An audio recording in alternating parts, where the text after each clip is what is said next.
Los bucles o ciclos controlados por contador son ciclos que utilizamos para repetir un conjunto de órdenes un número de veces fijado de antemano, predeterminado.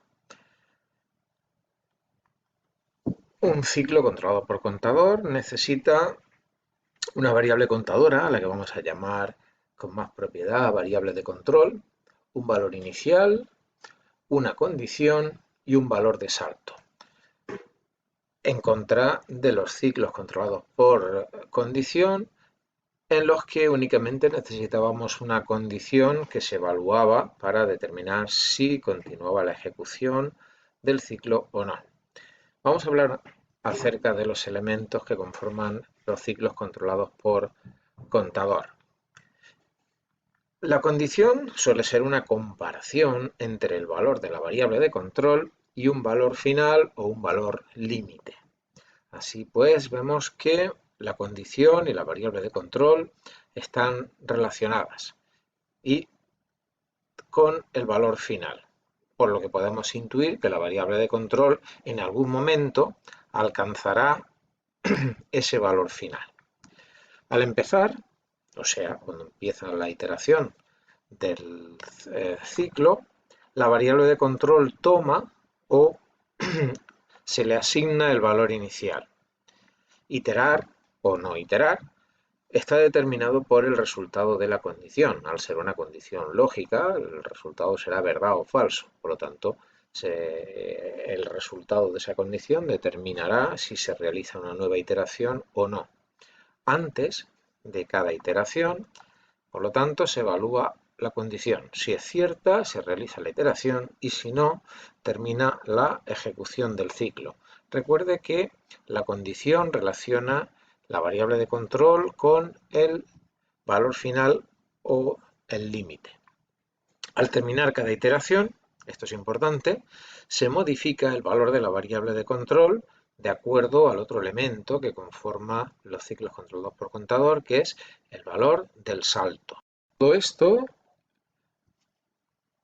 el siguiente diagrama mostraría cuál es el esquema general de un ciclo controlado por contador, donde antes, o el elemento fundamental, como siempre en cualquier ciclo, es la evolución de la condición, y para evaluar esa condición previamente hemos asignado a la variable de control el valor inicial. Si la condición es cierta, se ejecutan las instrucciones que conforman el cuerpo del ciclo, se actualiza la variable de control y se vuelve a evaluar la condición, de manera que iteramos repetidamente mientras la condición sea cierta y cuando la condición se hace falsa se sale del ciclo. Observe que tal y como está modelizado el ciclo controlado por contador, estamos realmente ante un ciclo while, un ciclo pre-test, aunque veremos que posteriormente los lenguajes de programación incorporan un tipo especial, una sintaxis especial para este tipo de ciclo, lo que lo hace mucho más sencillo de escribir y de entender. Vamos a ver un pequeño ejemplo en el que indicaremos los elementos de cualquier ciclo típico controlado por contador. Bien, en primer lugar hablemos de la variable de control. La variable de control, observe cómo la señalamos en todas las apariciones en un ciclo típico de ciclo controlado por contador. En este caso se trataría de realizar una tarea repetitiva, aquí la tiene marcada, un número predeterminado de veces. En este caso queremos que se realice 5 veces la tarea que indicamos. Para eso necesitamos declarar una variable que va a controlar la ejecución del ciclo. En este caso observe que se trata de una variable entera. Aquí observe cómo inicializamos el valor de esa variable de control. En esta instrucción mostramos la condición que permite la ejecución de la tarea repetitiva o no, por eso es la condición dentro de una instrucción while, y finalmente actualizamos la variable de control. Respecto al valor inicial, observe cómo estamos dándole el valor inicial Por supuesto, si la variable de control es entera, el valor inicial lo declaramos en este caso como una variable, aunque podría ser perfectamente una constante, y en esta instrucción le asignamos el valor inicial. Con respecto al valor final, en este caso también lo hemos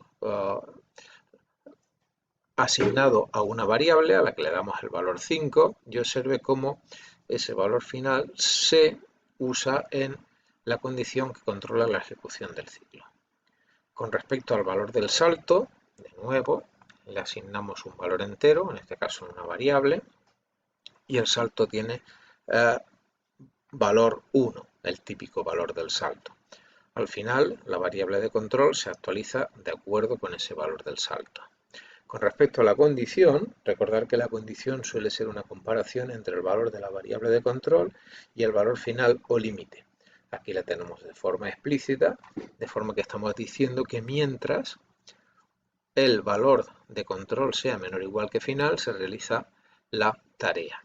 Observe que aseguramos que, al menos con esta construcción, este ciclo tiene un fin, es un ciclo finito, porque empezamos asignándole a la variable de control el valor inicial, el valor 1, la variable final contiene el valor 5, por lo tanto inicialmente 1 es menor o igual que 5, con lo cual aseguramos que al menos se ejecute una vez la tarea repetitiva y antes de volver a comprobar la condición se modifica el valor de la variable de control sumándole 1. Por lo tanto, si empezamos en 1 cada vez que se finaliza el ciclo se aumenta su valor en 1, nos aseguramos que al final control llegará a ser mayor que final y por lo tanto terminaría este ciclo.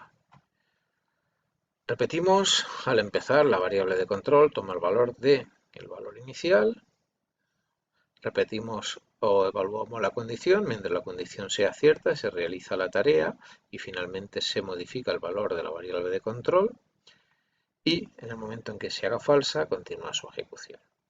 Vamos a verlo con mucho más detalle. Las variables que intervienen en el ciclo, aquí las tienen individualizadas, inicio, final y salto, con los valores 1, 5 y 1. En este caso, repito, utilizamos variables, pero podían ser perfectamente constantes. No así con la variable de control, porque como su nombre indica, tiene que modificar su valor, por lo tanto debe ser una variable.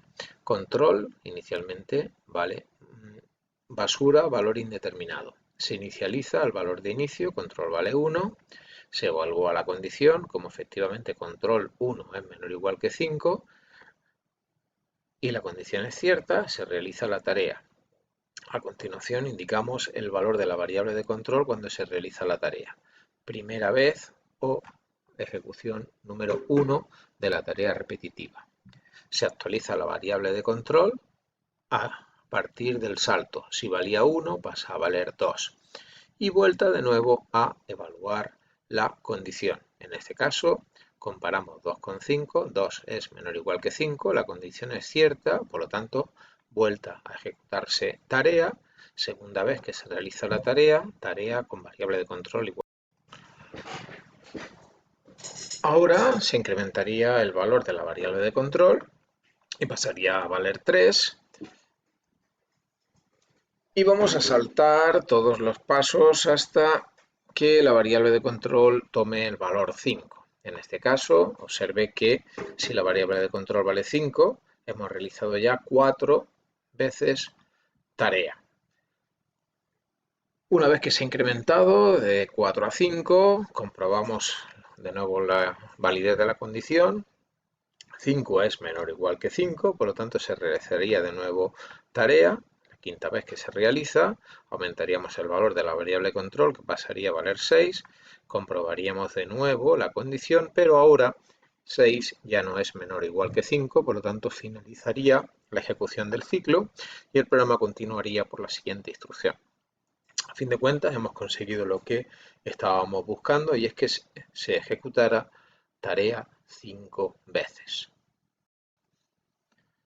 Bien, así las cosas, realmente no hemos hecho nada nuevo porque todo lo que hemos conseguido lo hemos hecho utilizando un ciclo while Y esto ha supuesto la utilización de una variable de control, un valor inicial, un valor final y un valor de salto, evaluación de una condición, incrementar de forma explícita la variable de control. En fin, como puede ver, es una tarea un poco tediosa. Afortunadamente, los lenguajes de programación suelen incorporar una instrucción que resume todas estas tareas. Tareas que se realizan en ciclos controlados por contador.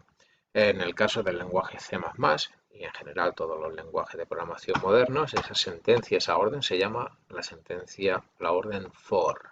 La sintaxis la puede ver en este cuadro, donde se utiliza la palabra reservada for y entre paréntesis se escriben tres elementos: la inicialización de la variable de control, la evaluación de la condición y la actualización de la variable de control. Entre llaves únicamente, bueno, entre llaves si hubiera más de una instrucción, lógicamente, solo se escribe el cuerpo del ciclo, o sea, la tarea repetitiva. Como puede ver, no es preciso, no es necesario, no hay que hacerlo, no hay que incrementar de forma explícita la variable de control, sino que esa se realiza en la última parte del ciclo for. Vamos a ver algún ejemplo. En este caso se trata de resolver el mismo problema anterior utilizando un ciclo for. Simplemente deberíamos escribir lo que aquí está viendo. En el primer lugar, inicializamos la variable de control, la hemos declarado fuera del ciclo for, en este momento, en este caso, la declaramos fuera del ciclo for, in control. La primera instrucción le asigna el valor inicial. Esta asignación, esta inicialización, solo ocurre una vez, antes de la primera comprobación de la condición. Por lo tanto, control igual a inicio. Y a continuación se evalúa la condición. ¿Es control menor o igual que final? Si es que sí, se ejecuta tarea. Si es que no, se sale del ciclo. Supongamos que sí, se ejecuta tarea y antes de volver de nuevo a comprobar la condición, se modifica el valor de la variable de control. Ahora sí, una vez modificado el valor de la variable de control, se vuelve a evaluar la condición. Si la condición es cierta, se ejecuta tarea y a continuación se modifica la variable de control y se vuelve de nuevo a comprobar la condición. Que la condición es cierta, se realiza tarea, se modifica la variable de control, se vuelve a comprobar la condición. Que la condición es falsa, continuamos. Bien, todo esto que, como puede ver, utiliza estas cuatro variables, se podría resumir utilizando literales, como ve aquí. De hecho, incluso estamos declarando la variable de control en el ciclo for. Eso significaría que esta variable control solo se podría utilizar dentro del ciclo for. En este caso, al estar declarada fuera del ciclo for, la variable control se puede utilizar, por supuesto, en el ciclo for, pero también a continuación. Ahora, la variable control solo es utilizable dentro del ciclo for. En cualquier caso, observe. Valor inicial igual a 1, mientras control menor o igual que 5, control más igual a saldo. Incluso hemos resumido la instrucción control igual a control más saldo utilizando esta expresión. Es más, en el caso en que salto fuera 1, podríamos incluso escribir control más más, todavía más resumido. Bueno, en este punto podemos decir que ya no hay nada más que remarcar en cuanto a la sintaxis de la instrucción for. Y nos faltaría por ver algunos ejemplos de uso de la instrucción for. Bueno, simplemente, aunque eso irá apareciendo con la práctica, no es obligatorio escribir ninguna de las tres partes del ciclo for. Evidentemente, en algunos casos tendrá sentido y en otros no tendrá ningún sentido, pero usted mismo podrá comprobarlo y podrá practicarlo a partir de ahora. Así que en el siguiente vídeo veremos algunos ejemplos un poco más detallados y con más utilidad sobre el uso del ciclo for.